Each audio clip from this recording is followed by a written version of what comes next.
Evangelho de Jesus, que escreveu João, capítulo de número 2, versículo de número 11. Acabaram de encontrar o Luciano, glória a Deus. Você pode celebrar o nome do Senhor, aleluia, glória a Deus. Como Deus é bom, glória a Deus.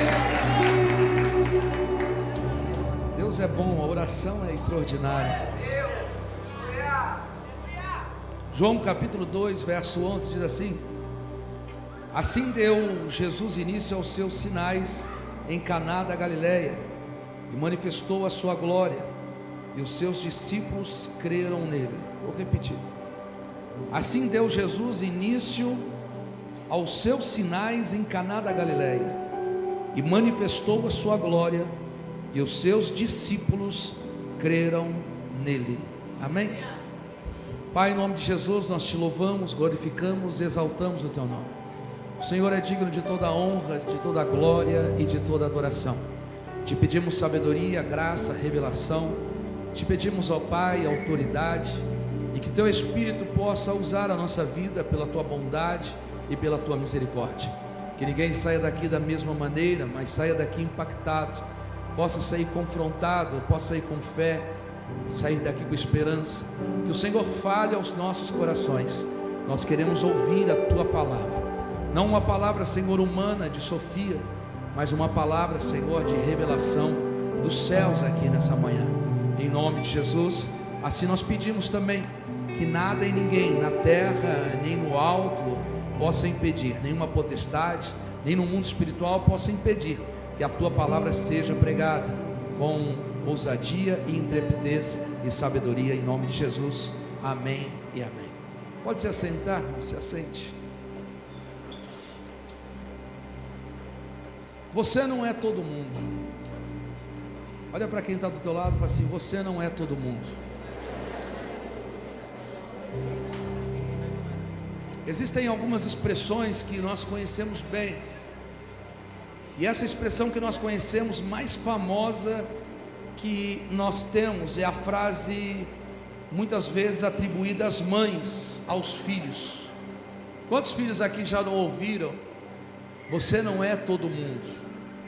Por quê? Porque a mãe está dizendo que não adianta você querer os mesmos privilégios dos seus colegas, porque uma grande parte de nós, eu fiz parte de que alguma coisa que eu queria, porque algum amigo, algum colega estava fazendo, estava adquirindo, e eu falava: mãe, mas todo mundo na escola está fazendo.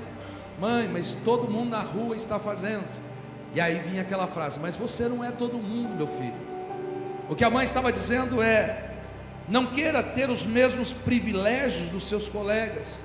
Você não é igual a ele. Você não é todo mundo.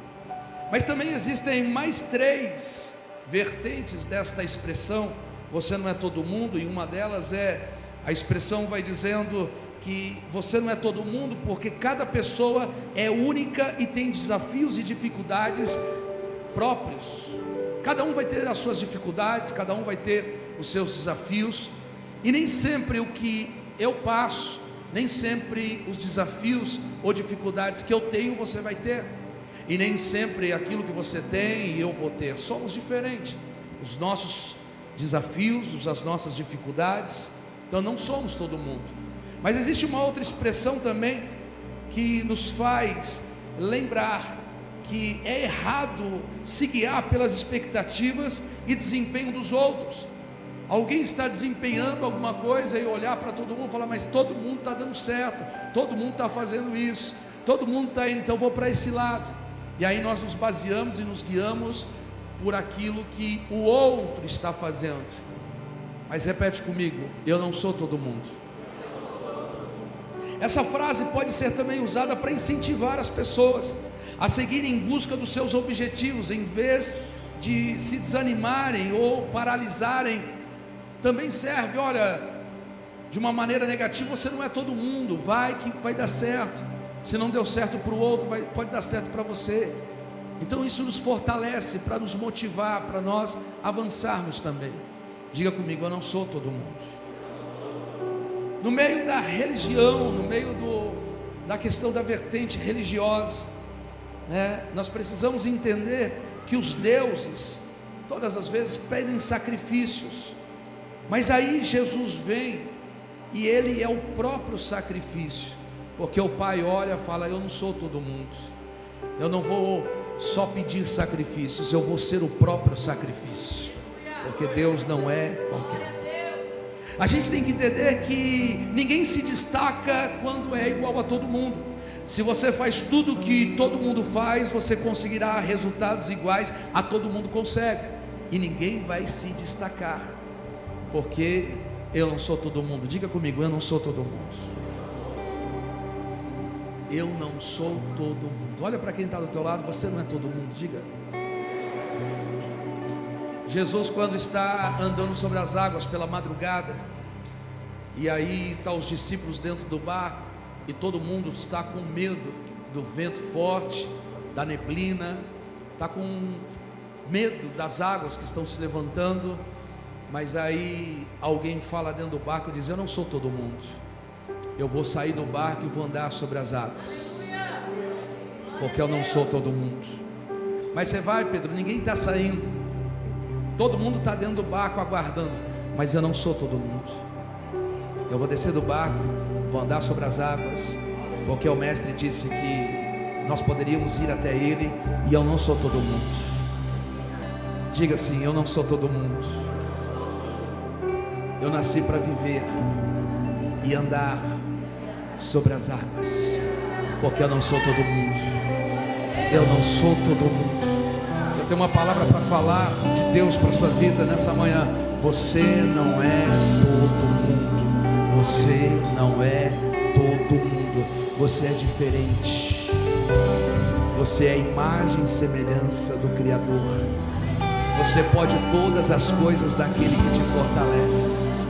Você não é todo mundo. Tão desanimado, tão fazendo isso. Eu não sou todo mundo, eu tenho um princípio, eu tenho um chamado. Deus falou comigo, eu não sou todo mundo. Chacoalha quem está do teu lado, olha para ele e diz: você não é todo mundo. Aleluia. Está na hora muitas vezes de descer do barco na ousadia para se manifestar e andar sobre as águas. Tem alguém que está me entendendo aqui nessa manhã de hoje? Aleluia.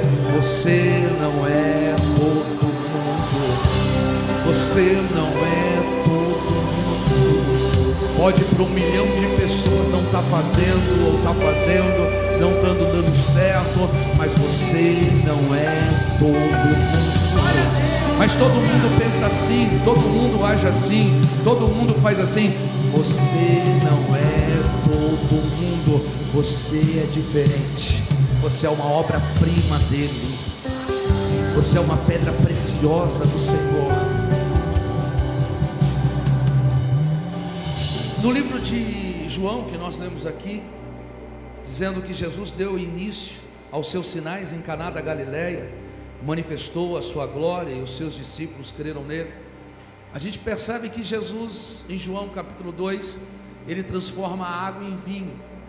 Essa água transformada em vinho faz que muda aquela história, aquele cenário daquele casamento. A partir de então, Jesus dá início ao seu ministério. É o princípio dos milagres, é o princípio do que Deus está fazendo. Deus começa pela transformação, e não dando alguma coisa, mas transformando algo que está dentro daquelas talhas.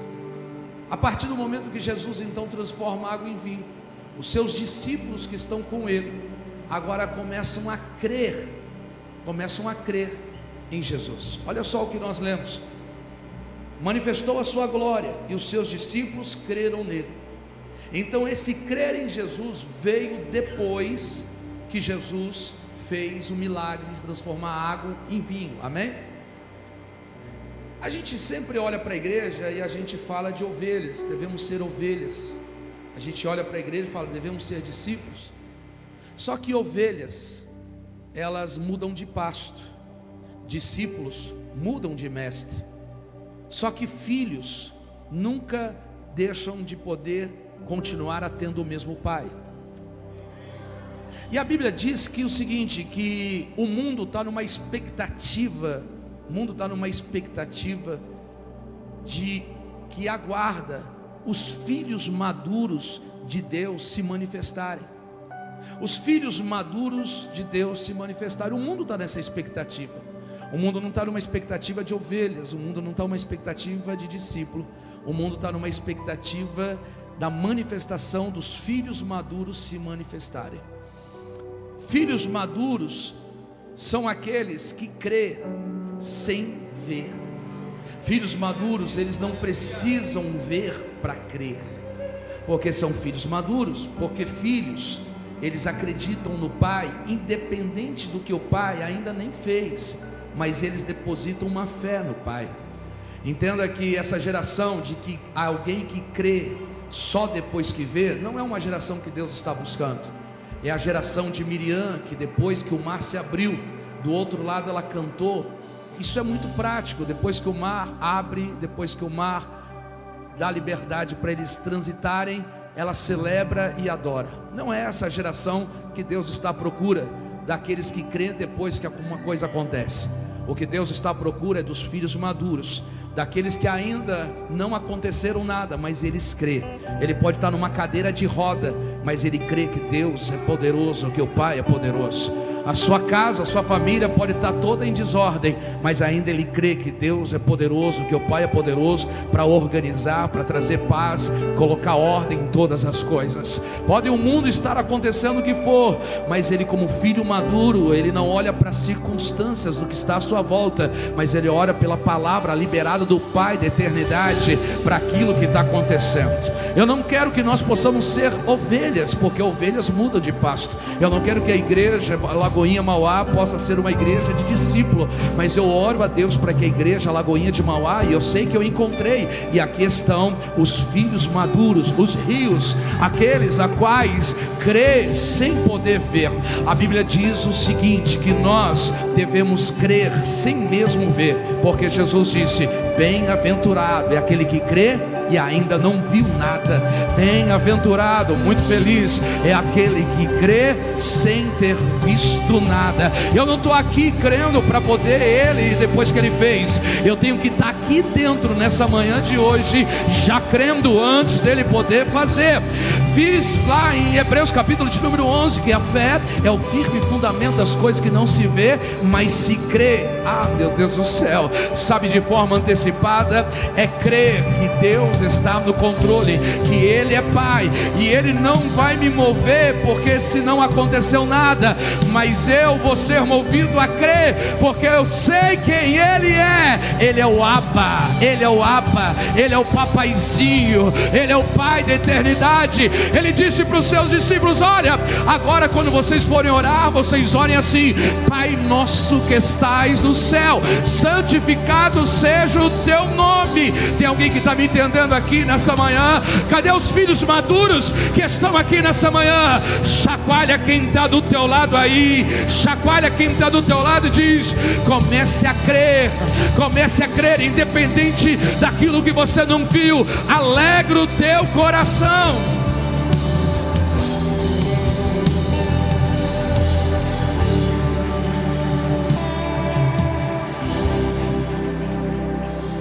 Crer sem antes acontecer, crer sem poder ver o que já aconteceu ou o que está acontecendo.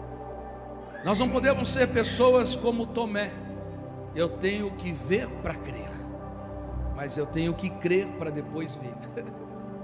Tem alguém que está comigo aqui nessa manhã? O judaísmo, eles também têm uma limitação da sua crença. Eles creem em Deus, eles creem em Deus através de Moisés, através da Torá, através dos profetas, através das escrituras do Antigo Testamento. Eles creem em Deus, e que Deus é real, que Deus existe, eles têm fé. Mas quando chega no Novo Testamento, os religiosos, a religião judaica, os judeus, eles não acreditam que Jesus é Deus. Eles não acreditam. Diferente da nossa fé, que nós acreditamos que Jesus é Deus. E por que eles não acreditam que Jesus é Deus? Porque Para eles faltam evidências, provas visíveis e cabais que Jesus estava presente no Antigo Testamento. Para eles, Jesus só se manifestou no Novo Testamento. Então eles creem em Jesus como um profeta, eles estão vendo Jesus, só que eles têm a dificuldade de crer que Jesus é Deus, porque não há evidências de Jesus no Antigo Testamento, e fazem que eles não creem que Jesus é Deus. Mas uma coisa é certa, Jesus estava lá. Jesus está de Gênesis a Apocalipse. Eu vou falar melhor, Jesus está antes de Gênesis e Apocalipse. Jesus estava lá. Eu vou ser mais profundo. Jesus, antes do lá, ele já estava. Porque João vai dizendo o seguinte, que no princípio era o verbo estava com Deus, e o verbo era Deus, e o verbo habitou entre a sua própria criação. O próprio Jesus vai dizendo: ei, antes de Abraão eu sou, eu já existia, ele estava lá. O próprio Jesus vai dizendo: eu sou o bom pastor, eu sou a porta, eu sou a fonte de água viva, eu sou o caminho, a verdade, a vida, eu sou o alfa e o ômega. Ele estava lá. Faz uma música, Elias, que ele estava lá, que Jesus estava lá no Antigo Testamento. Faz aí uma música, faz aí. Jesus estava lá. Jesus estava lá. E aonde que Jesus estava lá? Onde que nós encontramos Jesus lá? Que os judeus não acreditam. Jesus então está lá. Vai dizendo que o Pai cria todas as coisas juntamente com o Filho, com o Espírito. E todas as vezes que está criando, há uma palavra que é liberada e está sendo dito: haja luz, e houve luz. Haja animais sobre a terra, e houve animais. Haja seres viventes debaixo da água, e houve seres viventes. Haja agora as árvores, e houve árvores. Haja as estrelas, e houve as estrelas. Em todo momento eles estão dizendo que haja e houve, haja e houve. Diga comigo: haja e houve. Só que chegou um certo momento que depois que criou tudo, o próprio Deus, Elohim, Pai, Filho e Espírito Santo, agora olham para a terra e começam a ver a sua imagem na terra. E quando começam a ver a sua imagem na terra, começa a desenhar sobre a terra. E quando começam a desenhar sobre a terra, está desenhando o homem, está desenhando o Adão, está desenhando o ser humano. Pastor, como é que é isso? A imagem de Deus agora na terra sendo refletida, e Deus desenhando, é isso mesmo. Quando eles estão lá, ele estava lá, e ele estava desenhando, porque ele estava vendo o reflexo de quem ele era, e começa a desenhar. Deixa eu te falar uma coisa, ele estava lá desenhando quem era eu e quem era você. Eu e você não somos filhos de um animal, macaco. Nós não somos uma ameba feita em laboratório. Nós somos o desenho de Deus. Nós somos o desenho de Deus. Ele estava lá desenhando eu e você. Você pode entender? Os judeus não acreditam, mas ele estava lá desenhando eu e você. Eu e você. Chacoalha quem está do teu lado. Diz: você é o desenho que Deus projetou. Você é o desenho que Deus projetou. Aleluia. Você é a imagem e a semelhança dele. Ele estava lá. Ele estava lá. Ele estava lá, mas eu não vi, mas eu creio. Ele estava lá. Eu não consigo voltar no tempo, mas eu creio. Eu não preciso ver para crer, não precisa acontecer para crer. Eu creio porque eu sou filho maduro, e o mundo está à espera da manifestação dos filhos maduros a poderem chegar e aparecer nesta terra.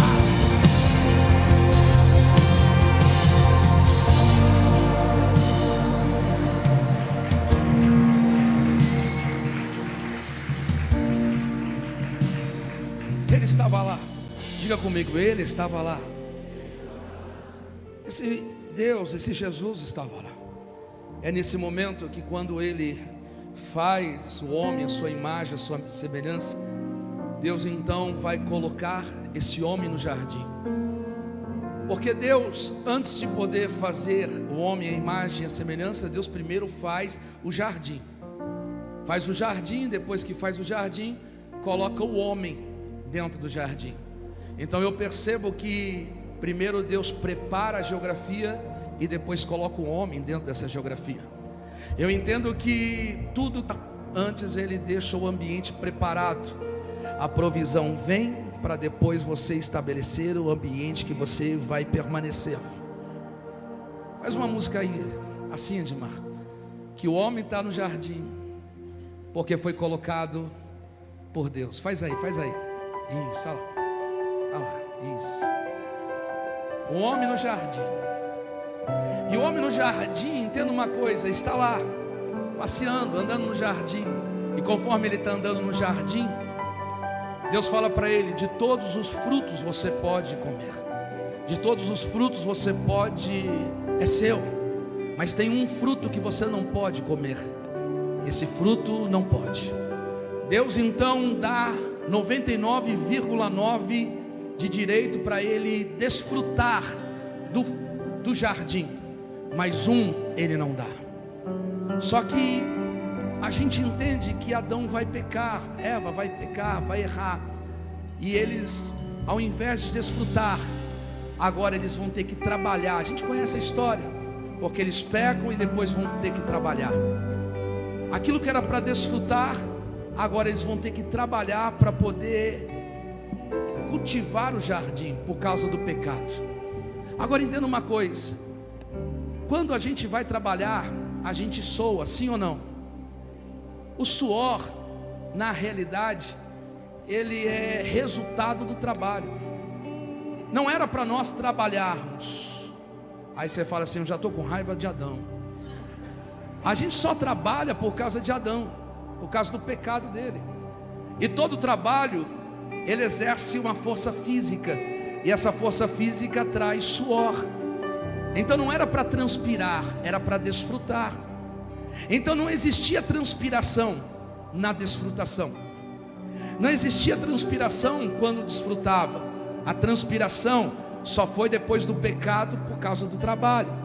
A Bíblia diz assim, olha só, na lei de Moisés, que o sacerdote deveria entrar no lugar santo do santo, e que esse sacerdote não poderia derramar uma gota de transpiração quando entrasse no lugar santo do santo. Não poderia transpirar lá dentro. Por quê? Porque o que Deus queria é que quando o sacerdote entrava no santo do santo, ele não praticasse esforço, mas que ele pudesse desfrutar do lugar que ele estava. Porque quando você está no ambiente que você desfruta, você não tem esforço. Então todo esforço na obra que te faz suar, te faz cansar, começa a rever os seus conceitos. Porque aqui não é um ambiente para trabalhar, aqui é um ambiente para desfrutar. E quando você desfruta, você não vai transpirar. E aí o sacerdote tem que entrar lá, não é como um trabalho, mas é algo que vai desfrutar. Aí eu fico olhando para Adão, meu Deus do céu, Adão vai transpirar, sendo que Deus colocou ele num ambiente para desfrutar. Desfrutar, rolou a língua, blá blá blá blá blá. Desfrutar. Sabe o que eu quero falar nessa manhã de hoje? 2025, Deus tem ambientes para você desfrutar. 2025, Deus tem ambientes para você desfrutar e não poder se cansar. Não é trabalho, Deus tem um jardim, Deus tem ambientes para você entrar e desfrutar de poder, de tudo que Deus está organizando. Prepara, eu quero liberar uma palavra. Tem alguém para receber uma palavra nessa manhã de hoje? O Senhor quer lhe dizer nessa manhã: não precisa se preocupar com o ambiente, porque quando eu te coloco em um ambiente, tudo já estará preparado. Tudo estará preparado. Eu não irei preparar, mas quando eu te colocar, o lugar está preparado. Talvez você pergunta: por que eu não fui colocado em tal lugar? Por que eu não fui chegar e exercer tal função? É porque Deus está dizendo: eu estou preparando para você chegar, e quando chegar, desfrutar. Aleluia!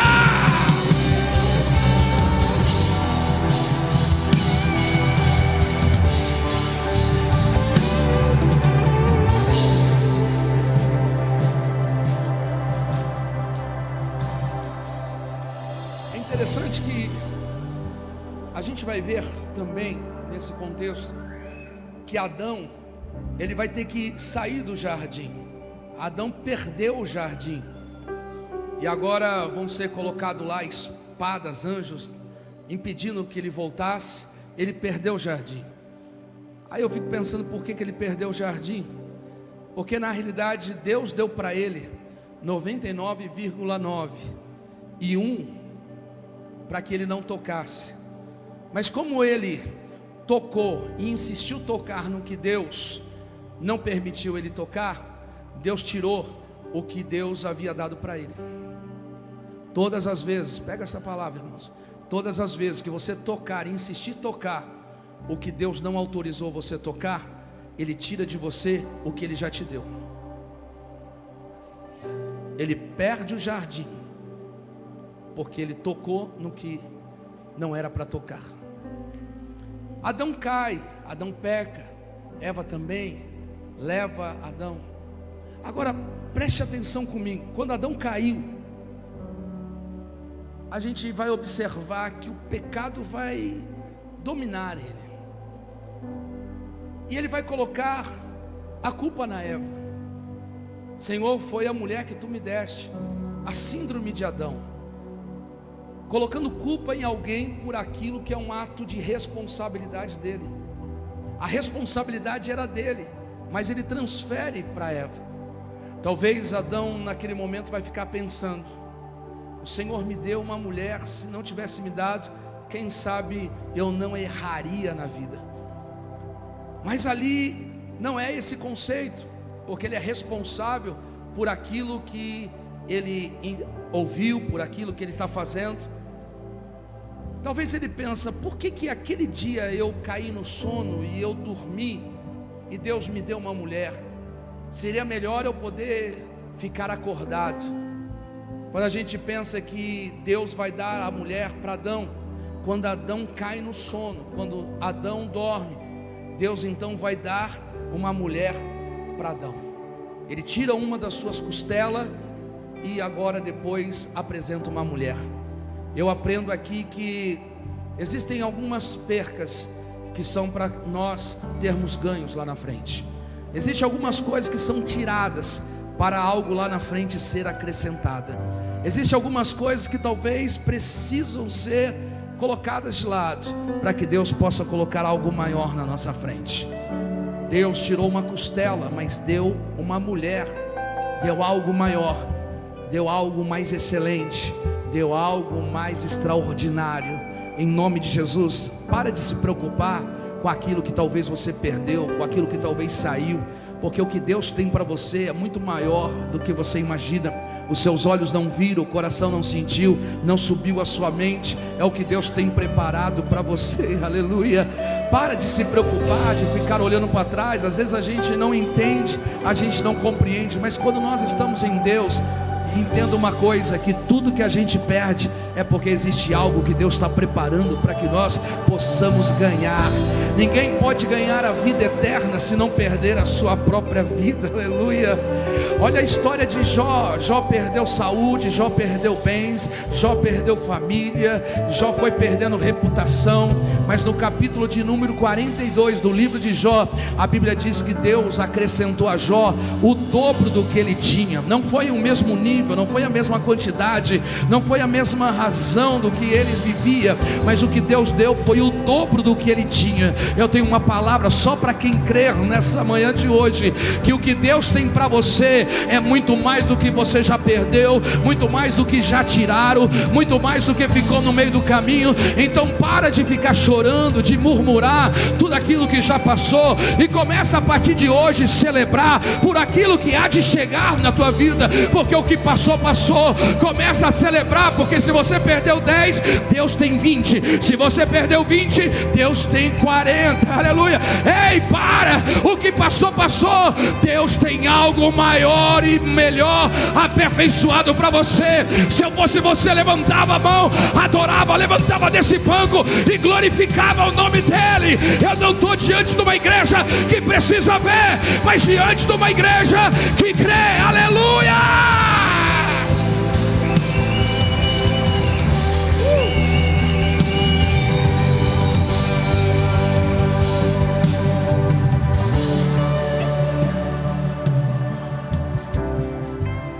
Só que é interessante que quando Eva, e Deus vai dar a Eva para Adão, Adão cai no sono, Adão dorme.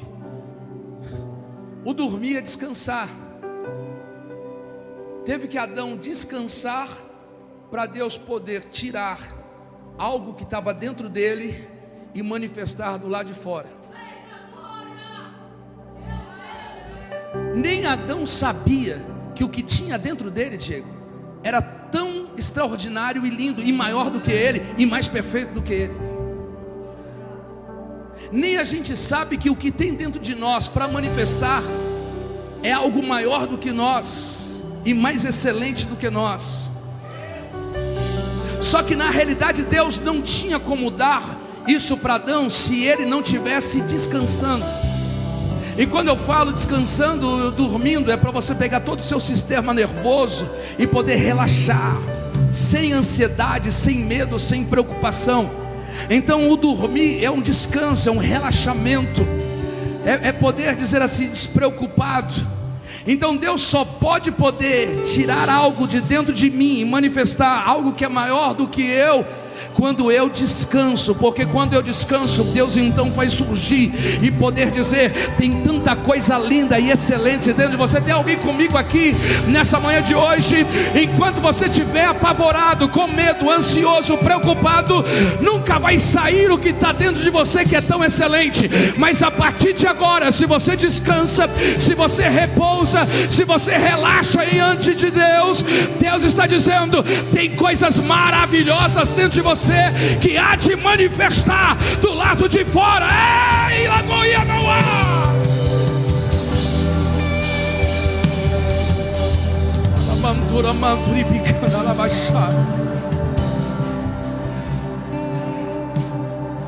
Faz uma música aí de Adão olhando para Eva quando ele... Uma música de Adão olhando para Eva.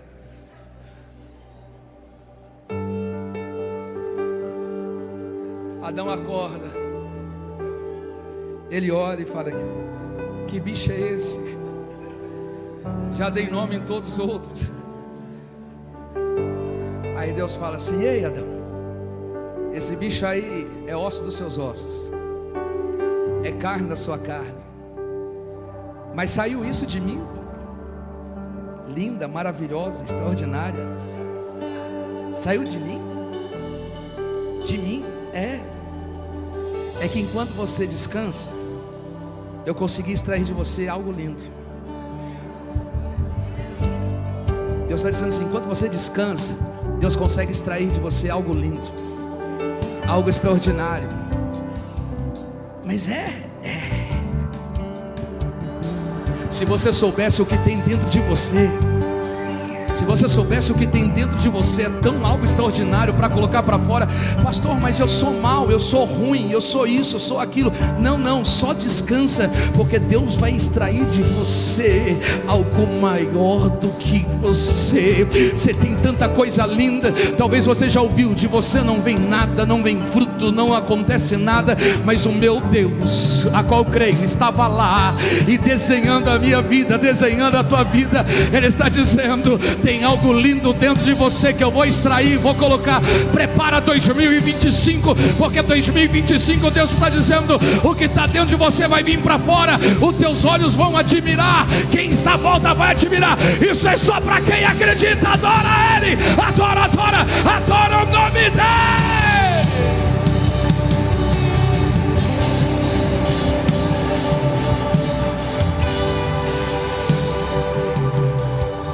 Talvez Adão fica assim, saiu de mim? Saiu de você. Sabe o que eu já vejo? Você falando assim, isso saiu de mim? Não acredito que isso saiu de mim. Estava dentro de mim, eu não sabia. Glória a Deus, aleluia. Meu Deus do céu. Tem coisas lindas dentro de você que você ainda não sabe. Mas o pecado veio, e é nesse momento que o erro acontece, e Deus vai chamar Adão. Deus vai descer no final da tarde e vai chamar Adão. No mesmo ambiente que havia de encontro, Deus fala: Adão, onde você está? Adão. Deus procurando Adão agora, Elias, vamos lá. Deus procurando Adão. A música de Deus procurando Adão. Adão, onde você está? Onde você está? Senhor, eu estou nu. Adão, onde você está? Senhor, eu estou nu. Deus não perguntou como ele estava, Deus perguntou aonde ele estava. O que Deus estava dizendo era: não importa como você está, porque isso eu vou tratar.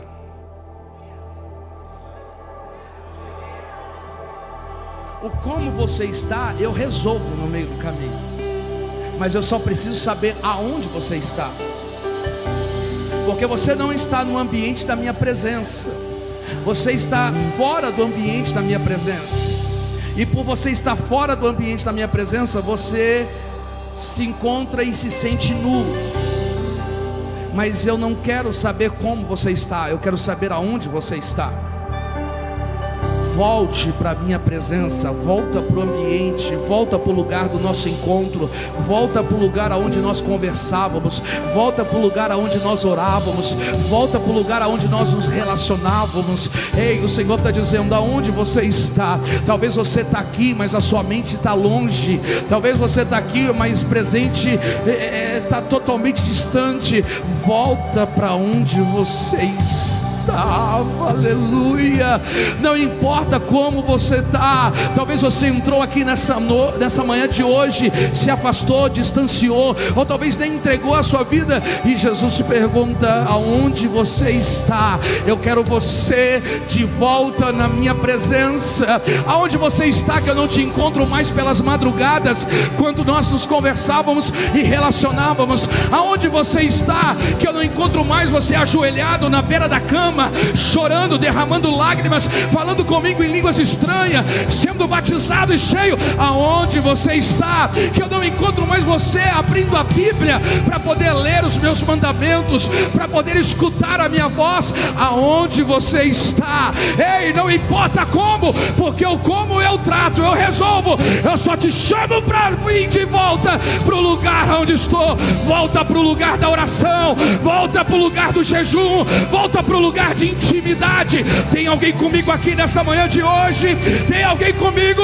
Ele te convida a voltar. Aonde você está?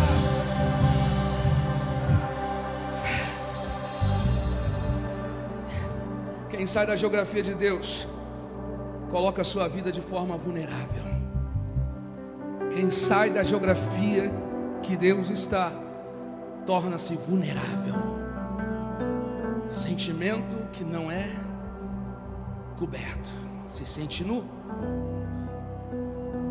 Agora, quando Deus vai falar com Adão, a gente tem que entender que os judeus não creram, mas ele está lá.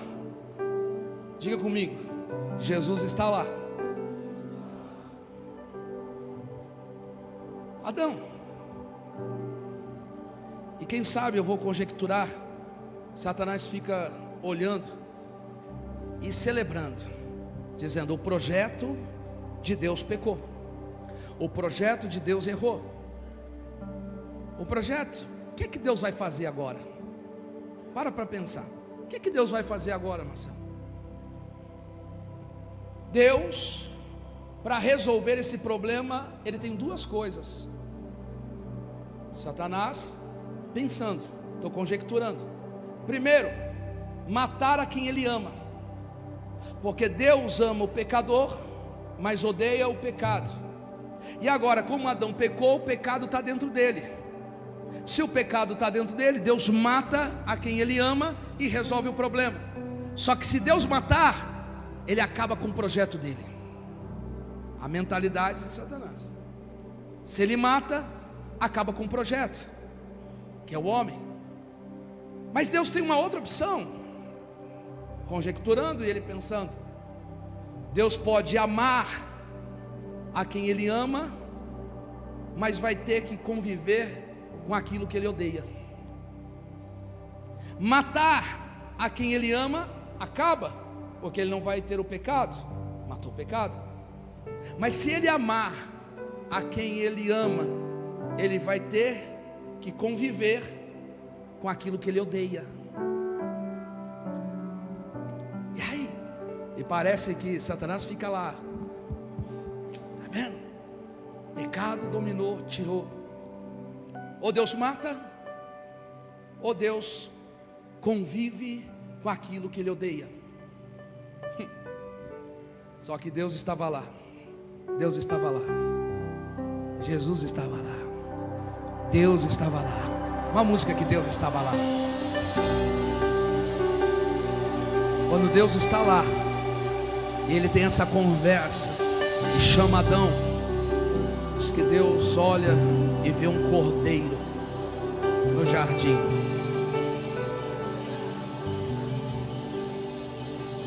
Deus vê um cordeiro no jardim. Ele estava lá. Deus viu um cordeiro no jardim.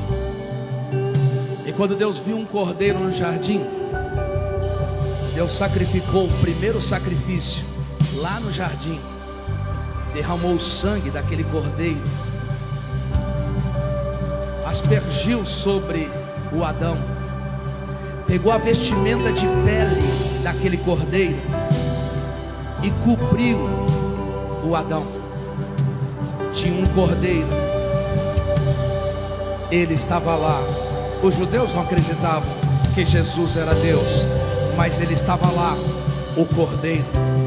Isaías, 730 anos antes de poder Jesus vir à existência, Isaías vai dizendo: ele virá como um cordeiro, ele virá como um cordeiro. João Batista, primo de Jesus, filho de Isabel, 6 meses mais velho do que Jesus, quando está batizando, ele ergue os seus olhos, aponta o seu dedo e ele diz: eis o Cordeiro de Deus que tira o pecado do mundo. Ele estava lá, ele estava lá, ele estava lá. Diga comigo: ele estava lá, ele estava lá no jardim, ele estava lá. Ele é Deus, ele estava lá. Mas eu tenho uma notícia para você: ele está aqui também, ele está aqui também. Ele estava lá, mas ele está aqui também, ele está aqui também, porque ele é o mesmo ontem, hoje e eternamente. Ele estava lá, mas ele está aqui.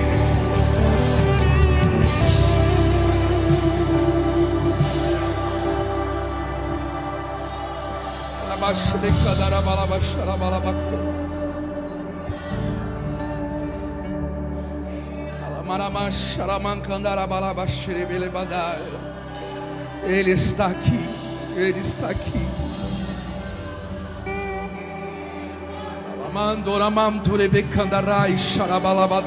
Ele está aqui.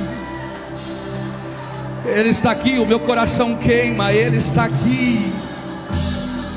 Ele estava lá, mas Ele está aqui. Ele é o Deus, Ele é o dono do tempo, Ele é a primazia, Ele é antes do Gênesis, Ele é antes do Apocalipse, Ele é antes do lar.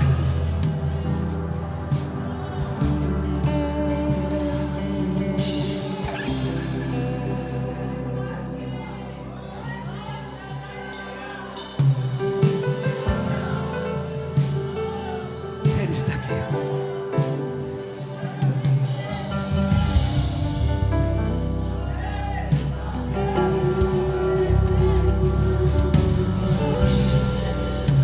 Uma música que Ele está aqui, eles. Uma música que Ele está aqui. Uma música que Ele está aqui. Toca uma música que Ele está aqui. Isso. Toca uma música que Ele está aqui.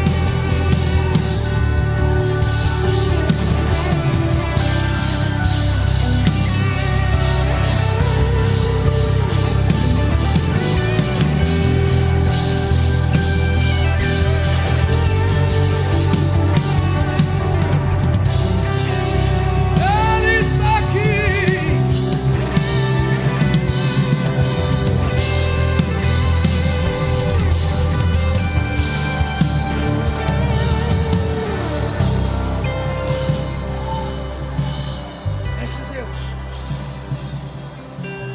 O Antigo Testamento vem, os profetas vêm, mas de repente, esse Deus, esse Jesus, esse Yeshua HaMashiach, esse leão da tribo de Judá, o Pai da eternidade, o príncipe da paz, o Deus forte, esse que haveria de pisar a cabeça da serpente e esmagaria e venceria na cruz do Calvário. De repente, acontece do Novo Testamento, um anjo aparece a Maria. Maria está andando solteira. Faz um som de Maria andar solteira, sozinha. Como é que é o som da Maria? Andando sozinha, solteira, ali nas ruas, nas praças. Maria está andando solteira, ainda não casou, é noiva de José, e Maria está lá. De repente Maria está andando, e aí aparece um anjo. Faz a música do anjo aparecendo para Maria. O anjo aparecendo para Maria. O anjo aparece para Maria e diz: ei, mulher, agraciada de Deus, você ficará grávida. Você ficará grávida. E vou te dizer, já tem sexo definido, é masculino, já tem nome definido, é Emanuel.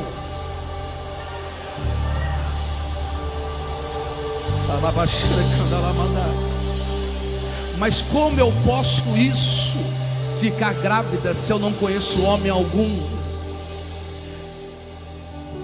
Como eu posso ficar grávida se eu não tive relacionamento, se eu não tenho o sêmen do homem dentro de mim? O Espírito de Deus vai te cobrir, o Espírito Santo vai pairar sobre a sua vida, vai te envolver, e Deus colocará a semente dentro de você. O que vai acontecer dentro de você não vai ser por mãos humanas, não é pelo braço forte, mas o que você vai gerar é algo divino, algo que vem do céu, não há interferência humana. Deixa eu liberar uma palavra que Deus está dizendo para a sua vida nessa manhã. O que Deus tem para você não vem pela força humana, não vem pelo braço humano, não vem pelo conhecimento de homens. O que Deus tem para você é diretamente ao teu coração, sem nenhum intermediário, sem nenhuma mão humana. Deus está dizendo: eu estou à procura de ventres, pessoas que possam gerar meu projeto dentro de si. Aleluia. Tem alguém aqui com a mão levantada e pode dizer: eis-me aqui, Senhor, eis-me aqui, Senhor. Talvez você diz: como é que vai acontecer isso na minha vida? Não vai ter A que vai te ajudar, não vai ter B que vai te ajudar, mas vai ser a mão de Deus diretamente ao teu coração. Não vai ser aprendido pela escola, não vai ser aprendido pelo curso, mas será aprendido pelo poder do Espírito Santo que cobre a sua vida. Se tem alguém comigo aqui nessa manhã, adora Ele, levanta a tua mão e celebra o nome dEle.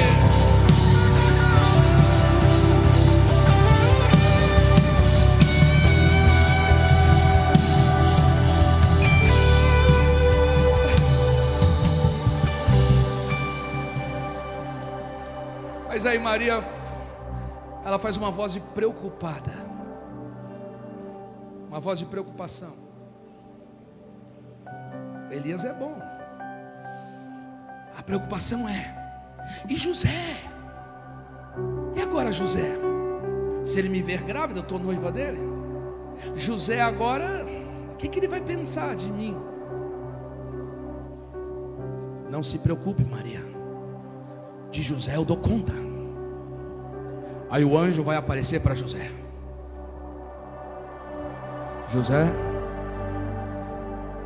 tome conta de Maria, porque o que ela está gerando vem do céu. Cuida dela, cuida dela. Tudo que ela precisar, você faça por ela.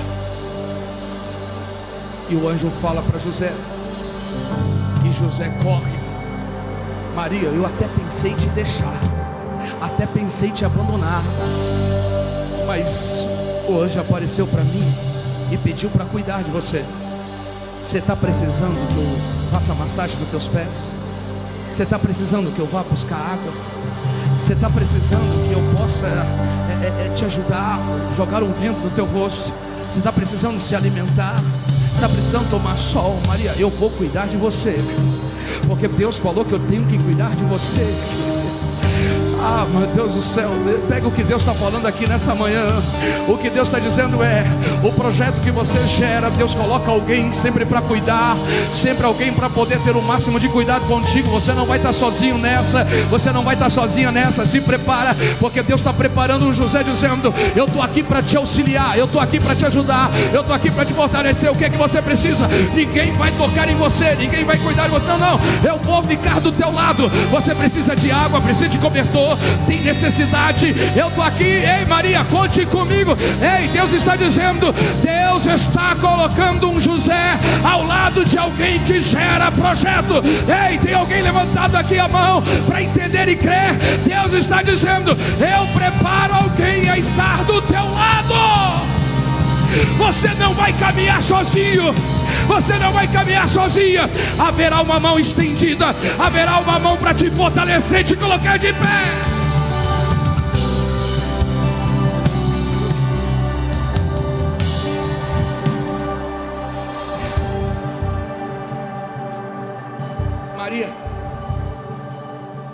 Maria então fica grávida. Maria fica grávida. Aí Maria vai visitar Isabel, a sua prima. Vai visitar Isabel. E quando ela chega lá, Isabel já está de 6 meses. Maria chega. E quando ela chega, a criança que está no ventre de Isabel é João Batista. Está dentro de água, do líquido amniótico.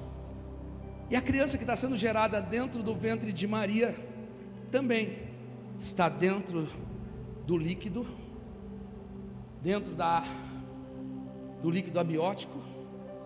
As duas crianças. Só que quando chega João Batista, que está lá dentro do ventre com 6 meses, começa a se movimentar e pular e chutar. Isabel fala: mulher agraciada,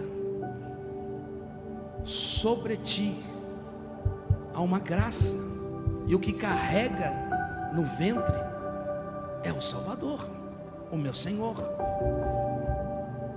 Tudo bem, eles são adultos, mas por que aquela criança de 6 meses começa a chutar, pular quando Maria chega? Não é por Maria, é por quem está dentro de Maria. É porque João Batista entende o seguinte: que quando você chega na presença de Deus, não tem como ficar quieto, não tem como ficar parado, não tem como ficar calado. Então eu vejo que João Batista está lá, glória a Deus, aleluia, louvado seja o nome do Senhor. Eu estou diante do meu Salvador, eu estou diante dele.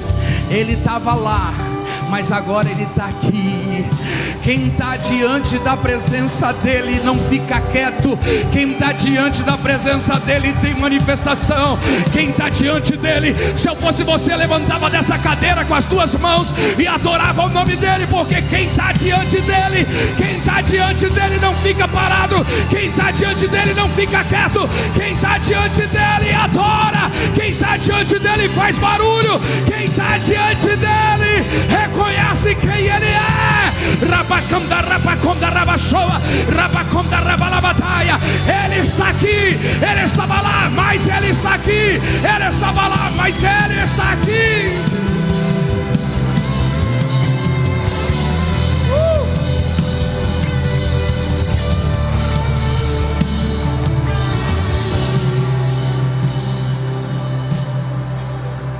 Mandarama chorebe candala madai. Taramanduri bicandarai chorabala mandura balava chorebe madai. Maria está gerando. Maria está gerando dentro do ventre dela. O que ela está gerando está no estado pequeno, mas é grande. Escute isso: o que Maria está gerando dentro do ventre dela está em estado pequeno, mas é grande, porque ele já existia e ele é grande. Entenda uma coisa aqui: por que Deus não já veio e se manifestou que nem Adão? Adão que já nasceu grande, irmãos. Segura isso. Por que Jesus não veio, pastor Gé, e já se manifestou do tamanho grande? Porque na realidade Adão nasceu grande, mas Jesus está nascendo pequeno, mas ele é grande. O que nasceu grande errou e pecou, mas o que está vindo pequeno vai crescer e vai permanecer. Então tudo que começa grande pode cair, mas tudo que inicia pequeno, ele cresce e não cai e permanece. Ei, em nome de Jesus, se você está dizendo que o teu negócio, a tua fé é pequena, ela vai crescer, mas ela nunca vai acabar. Ei, em nome de Jesus, se você está dizendo que o teu ministério começa pequeno, ele vai crescer e nunca vai acabar, porque o que começa grande pode cair no meio do caminho.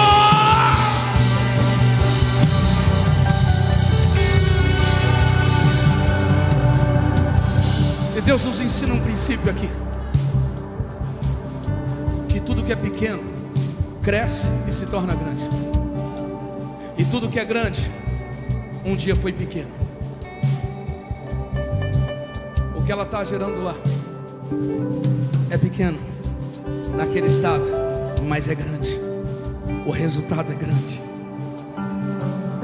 Só que aí aquele pequeno está em fase de desenvolvimento e crescimento. Está crescendo, e vai crescer tanto que o seu nome será sobre todos os nomes, que todos os joelhos vão se dobrar e toda língua vai confessar que Ele é o Senhor. É tão grande que para Ele será dado autoridade nos céus e na terra. É tão grande que Ele vai ter, com a sua palavra, a colocar ordem na natureza, fazer o mudo a falar, fazer o cego a enxergar, fazer um morto a ressuscitar, a faltar o pão e multiplicar. Ele é tão grande que Ele dá ordem às estrelas, Ele faz parar o sol, Ele faz parar a lua. Ele é tão grande que nada e ninguém pode parar. Tentaram matar Ele, mas Ele não caiu, Ele ressuscitou. Ele está sentado à destra do Pai. É pequeno, se prepara, porque o que Deus está preparando para você, ninguém vai parar, ninguém vai paralisar. Ninguém parou Jesus, ninguém parou Ele, ninguém vai te parar, ninguém vai te parar.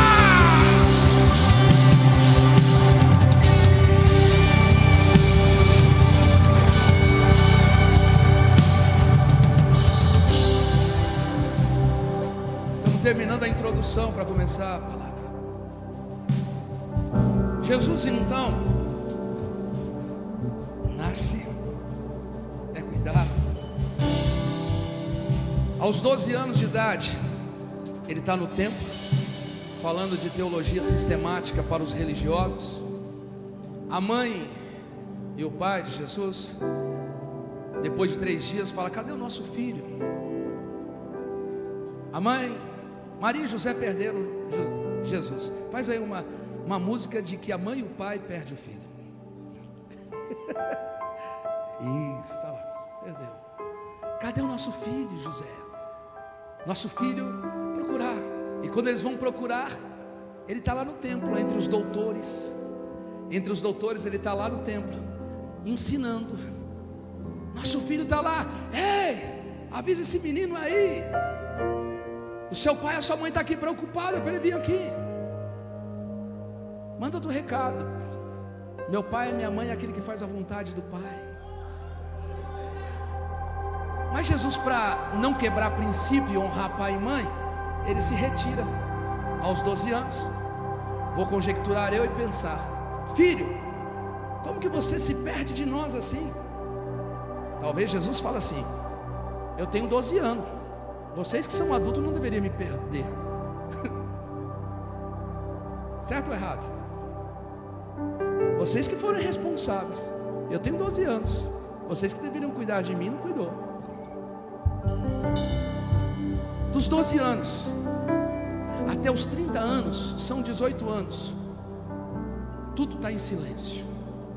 Não se ouve mais falar de Jesus. 18 anos em silêncio. Agora eu entro na mensagem que nós começamos. João capítulo de número 2. Aos 30 anos, chega um convite em casa.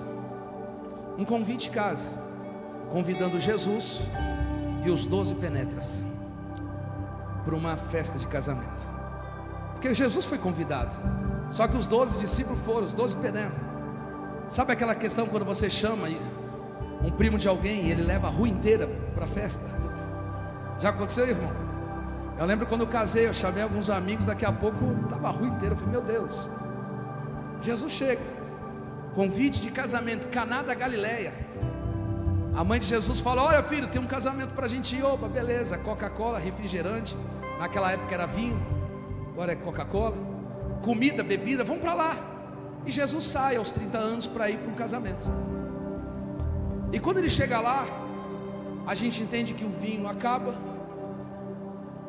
e a mãe de Jesus vai procurar o Jesus para falar com ele. Filho, o vinho acabou. Se quiser tirar aqui, pode tirar. O vinho acabou. Aí eu penso o seguinte: por que Maria foi falar com Jesus que o vinho tinha acabado? Porque só a mãe conhece o filho que tem. Ninguém sabia quem era Jesus, só que a mãe sabia quem era Jesus. Ela conviveu 30 anos com ele, sabia quem era ele, do que ele era capaz, o que podia fazer. Eu vou conjecturar aqui. Vamos lá, uma música que a mãe de Jesus está dentro de casa, cozinhando. Está lá Maria cozinhando. Estou conjecturando. Mãe Jesus cozinhando. De repente Jesus está sentado no sofá e o gás acaba. E ela está fazendo e ela fala: Jesus, Jesusinho, Yeshua, vai lá buscar um gás, que acabou o gás. Como todo filho fala: mãe, mas essa hora tem que sair, depois eu vou. Não é assim? Amém? Tem alguém diferente? Filho, acabou o gás. Aí Jesus se levanta. Não está na Bíblia não, eu estou conjecturando, pensando, tá? Senão vai falar que é heresia. A mãe de Jesus se levanta, passa perto do fogão, e daqui a pouco o gás que acabou. Aí a mãe de Jesus: filho, você já trocou o gás? Que rápido. Filho, vai buscar o mentiolate na farmácia, porque Tiago cortou a perna brincando com as cabritas lá na cerca, e está uma ferida, precisa sarar. Vai lá buscar um mentiolate, vai buscar lá uma coisa. É, mãe, agora. Aí Jesus chega, coloca a mão. Nossa filha, que rápido você trouxe o remédio e já está cicatrizado.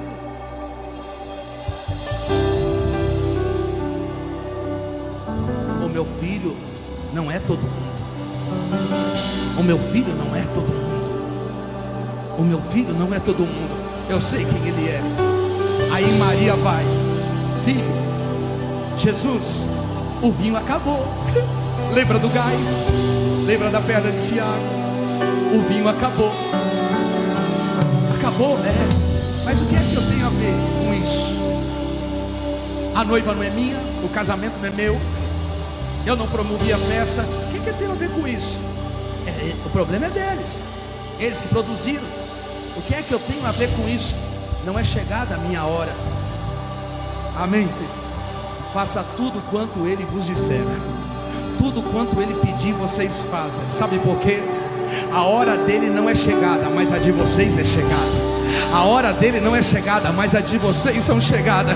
Faça tudo quanto ele pedir, e aí a tua hora é chegada. Em nome de Jesus, eu quero falar e declarar para você, Lagoinha Mauá: a tua hora é chegada, o teu momento é chegado, o teu momento é chegado, a tua hora é chegada. 2025 chegou a tua hora, chegou a hora de romper, chegou a hora de crescer, chegou a hora do milagre, chegou a hora da prosperidade, chegou a hora da salvação dos seus filhos, chegou a hora da restituição, chegou a tua hora de poder restituir, de restaurar, de renovar. Chegou a hora dos dons do Espírito serem derramados sobre ti. Chegou a tua hora de mudar a tua história. Chegou a tua hora de virar a página da vida. Chegou a tua hora para mudar de estação, para uma nova fase, um novo tempo. Chegou a hora da Lagoinha Mauá. Se você acredita nessa palavra, levanta a tua mão e adora o nome dele.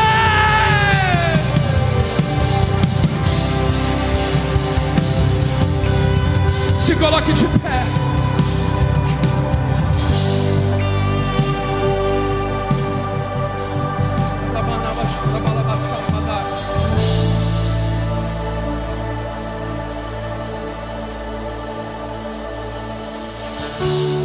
Ele transforma a água em vinho.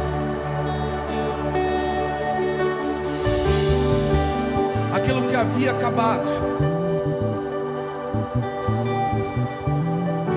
Ele vai trazer de volta. Só que aquilo que Ele vai trazer de volta, lembra, diz que toda perca existe algo maior. O vinho que acabou era bom, mas o vinho que estava chegando era um vinho mais excelente. O que acabou era bom, mas o que estava por vir era melhor do que havia. Porque o que era bom foi feito pelas vinhas, pelas mãos dos homens, mas o que estava vindo agora não estava vindo pelas mãos dos homens, estava vindo pelas mãos de Deus. Ele estava lá e Ele está aqui. Se prepare, porque se você viveu algo bom, está na hora de viver o que é extraordinário. Se prepare, porque aquilo que esvaziou, Ele vai encher. Se prepare, porque aquilo que acabou e perdeu, Ele vai trazer de volta muito maior e muito mais excelente. Dentro das talhas de 80 a 120 litros cada talha, 6 talhas, o que está dentro vai ser superior. O que vai tirar, e eles não conseguem entender, como é que pode aqui dentro sair algo tão excelente assim? Porque o que foi colocado era bom, mas agora o que está sendo tirado dessas talhas, essas vasilhas, é excelente, superior. Dentro de você tem algo tão extraordinário, dentro de você tem algo tão sobrenatural. E quando Ele transforma a água em vinho, não vai ser um milagre onde tem um dia marcado, uma data marcada, um horário marcado. Quando Ele transforma a água em vinho para poder fazer e trazer, não é um dia especial, como dizendo, vamos guardar para sexta, no sábado, o casamento era 7 dias. Quando Ele vai transformar a água em vinho, Ele vai transformar no meio do caminho, quando eles estão caminhando com água. É quando eles estão andando, quando eles estão caminhando, é que Deus transforma a água em vinho. É na tua caminhada desse ano, é na caminhada dessa jornada, é na caminhada e a palmilhada do que nós estamos vendo, adorando e servindo a Ele. Enquanto eles foram servir, Deus estava trabalhando e fazendo algo extraordinário. Por isso que eu amo o trabalho de servir. Você não pode ser alguém que não seja um voluntário a serviço do Rei aqui na igreja. Não, seja alguém para servir, porque quando você serve, você continua servindo. No meio do caminho Ele faz algo extraordinário, aleluia. Ele transforma algo sobrenatural. E o mais interessante é que quando Ele faz para já, para agora. Porque Porque para preparar vinho, teria que colher uva, teria que fermentar essa uva, levaria um processo longo de anos para poder produzir. Mas o que ele faz é imediatamente, aquela hora, aquele momento. Se prepara, porque Deus conhece a tua necessidade, Ele sabe o que precisa. Se você está pensando, olha, eu precisava disso agora, então em nome de Jesus receba agora. Se você está nessa manhã de hoje, está dizendo, eu precisava isso daí para a semana que vem, então se prepara para a semana que vem Ele fazer. Se você disser, eu preciso disso daqui 6 meses, então se prepara que daqui 6 meses Ele vai estar fazendo. Mas Ele faz para poder.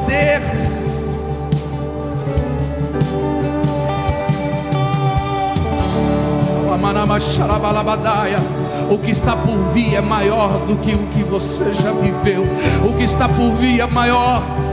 Os discípulos creram nele depois de poder ter feito esse princípio de milagres em Caná da Galileia. Mas eu e você não somos aquele que precisamos ver para poder crer.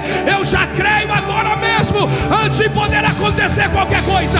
Tem alguém comigo aqui nessa manhã de hoje? Tem alguém comigo aqui nessa manhã de hoje? Joga a tua mão para cima e adora e celebra o nome dele.